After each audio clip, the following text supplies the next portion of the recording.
Greetings, everyone. Welcome back to Blade Bias. I almost said welcome back to Blade Show, but true, welcome back to Blade Show. I know I said the last video might be the last one, but we forgot a few things on purpose in the last video because there are one booth and one person who I didn't talk about who I still want to cover because they did some really cool stuff.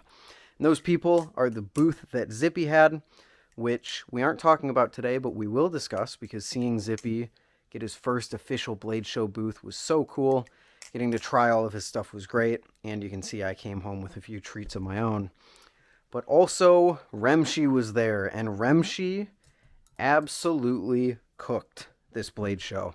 So much so that I'm going to devote an entire video to Remshi, because not only did he cook and had some of the coolest stuff at the show, in my opinion, but he also gave me a little gift to go home with. Now, that's unfortunate. It's not mine. This is not my Kuno. You can see that this is my Kuno over here. This is the prototype one that he sent me way back, about a year ago at this point, which is feeling surprisingly solid, actually. I don't remember it feeling this tight and well tuned because I don't remember tuning it, but I guess I did at some point. But he sent me home with a production Kuno. He said, hey, can you make a video on this? I said, absolutely, man. And he said, yeah, and then you can send it back to me afterwards. He also said that I would be allowed to trade out my prototype for this production version if I so chose. Unfortunately, is that not T10? It might not be. I don't think it is. Is it T? Whatever. We'll deal with that later. And he said, you can trade it out if you want. Now, unfortunately, I don't think I will be doing that just because while I do think the production version is a better overall flipper and a better ballast swing in general, I am very partial to the one of like 3 prototype that I have owned for over a year now. It would feel kind of wrong to get rid of this thing now, especially with how much abuse it has taken. But video on all of this stuff coming soon, the production Kuno specifically. We will be revisiting it because I know I've made a video on the production Kuno before, but this is the first time I've had like a long time to spend with it because I've had this thing for a month now. Sorry, Remshi, I really apologize.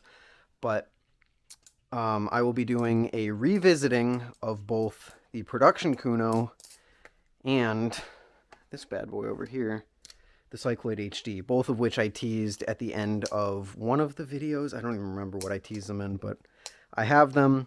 We will be revisiting both the production Kuno and the Cycloid HD, just not today. Today, we will be talking about Remshi's Blade Show adventures because while he wasn't a maker, while he didn't have a booth this year, what he did have is a bunch of prototypes that he got a bunch of people's feedback and opinions on. And man, did that dude cook. Because I think of all the people I talked to, there is a good chance that your favorite thing that you really enjoyed and that you kept coming back to a Blade Show was something from Remshi. I swear I talked to 4, 5, 6 different people who were like, oh, that thing that Remshi had, I really love that thing. I think that might be my favorite thing at the show. And Remshi, for me personally, left a huge impression, even though he didn't have a booth, like I said. I believe I said in the podcast, which I was like, oh, I say in the podcast coming up. Nope, it's out now. I think I said in the podcast that like Remshi was in my top 3 things that I enjoyed at Blade Show, so let's talk about it.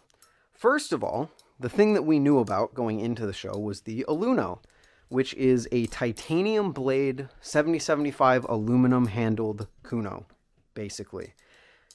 There's a few design changes. He has released a single drop of them before. Unfortunately, I believe he stated that it's only going to be a single drop just because of prohibitive costs and stuff like that. But he did like a single drop. They sold out. The people that have them, as far as I know, really like them. And I know the Aluno had some major fans at Blade Show. I know Ty specifically loved that thing. So it's unfortunate that he couldn't produce it at a price that would have worked for him. Because it seems like some people really, really like that thing. It was fun to flip. It was like a different, lighter Kuno. I don't really have too much to say about it because it was the thing I spent the least time with out of his collection. But Pretty cool stuff. I know, and again, it's worth mentioning because so many people were super, super into it. Next up was the Shino, not the Shino, sorry, the Channel Kuno, which was a channel titanium version of the Kuno with shorter, stubbier handles. You can see that these handles kind of have like, they're kind of proportional like a normal balisong would be. You know, the blade sticks out about as far as a typical balisong would. The Channel Kuno, that was not the case. The handles were like up here. It was almost sticking out the bottom. And that thing was super cool because it just felt cool. I know Cream Soda, someone who I talked to throughout the show, was a major fan of that thing. And it was just, you know, it's a channel version of the Kuno. Flipped a little bit more neutrally, I want to say, if I remember correctly, because the Kuno already has a little bit of that handle bias. So if you're taking away some of that handle bias, it's going to flip a little bit more neutrally. Who could have guessed that? And it was super fun to see. Overall, it was super fun to see Remshi delivering designs that still very clearly relate to the design language that he has had in the past, while still kind of branching out and trying new things with that design.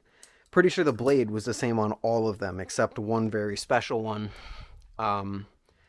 And it was really cool to see how many different flipping experiences you could get out of some of those designs.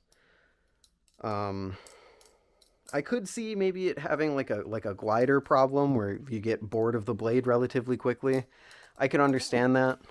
But for right now, considering everything is just a prototype, and the Kuno has barely been in production for a few months now at this point, or half a year. I don't remember when he actually released it. Sorry, Remshi. But really cool to see what he's coming up with. And finally, and partially the reason that I'm making this video, was my personal favorite thing from Remshi, the Shino. Imagine the Kuno with this blade and all of that, but imagine it designed to be a more standard titanium trainer. This thing, instead of just being an aluminum version of the Kuno or a channel version of the Kuno, this thing was a very intentionally designed, more standard Remshi product. So I'll pull up a picture of it right here because he posted after the show. But you can see the blade is ridiculously long. This is actually the second version of it because the version he had at the show looked a little different than this. But this is sandwich titanium handles with a steel trainer blade. So we're taking the Kuno and we're putting it in a far more recognizable form factor. It's got Zen pins. And because the blade's steel, you can see we have this cutout in the middle. So in case you can't see my phone because my camera settings are all whack, the blade's a little wider. And then right here, there's like this loop, kind of like that you could karambit off of. And it is super, super sick. It pushes the weight towards the end of the blade because this blade in all steel would just be way too heavy. And it adds a hole pattern to the blade, which I know some people have been asking for. So it flips so good. It's the Kuno kind of goofy, kind of floaty nature that you're used to, but in a more standard package. It's very much so like I would describe it as the BB Firefly V2 of the Remshi lineup because it keeps the formula that has worked well and that people enjoy, but it puts it in a package that is much more approachable to the average balisong consumer rather than this, oh, here's this wacky, floaty 3-point whatever ounce titanium trainer that's like super light and super floaty and flips kind of weird. Instead, it was like, here's a more standard dimensioned, more standard production, not pinsless. It's got like actual, like it's steel and titanium and it's really, really cool. Honestly, one of my favorite things I flipped at the show. It was almost perfect to my hand. My biggest concern was that it was a little bit uncomfortable because it was super blocky, but he actually told me, oh, don't worry, I'm going to change that. And then he went home and he changed it like almost immediately. So now the handles are a little bit shorter. It's got a double chamfer on it, so it shouldn't be as blocky.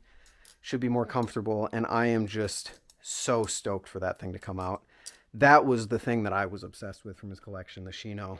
And that was really the fun thing about Remshi's prototype collection was that everyone had a different favorite.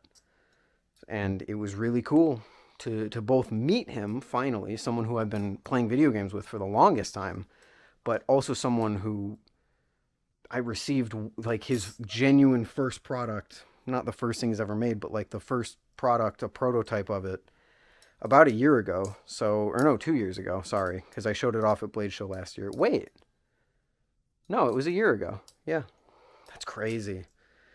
It's cool to see him come so far. It was amazing to meet him in real life. And if you've been sleeping on the Remshi brand, keep an eye out because he might be releasing some stuff that might be super interesting to you very, very soon. If you're not interested already, if you tried Remshi stuff, sound off in the comments. And for everyone else, I want to thank you for watching, and I will see you in the next one. Later.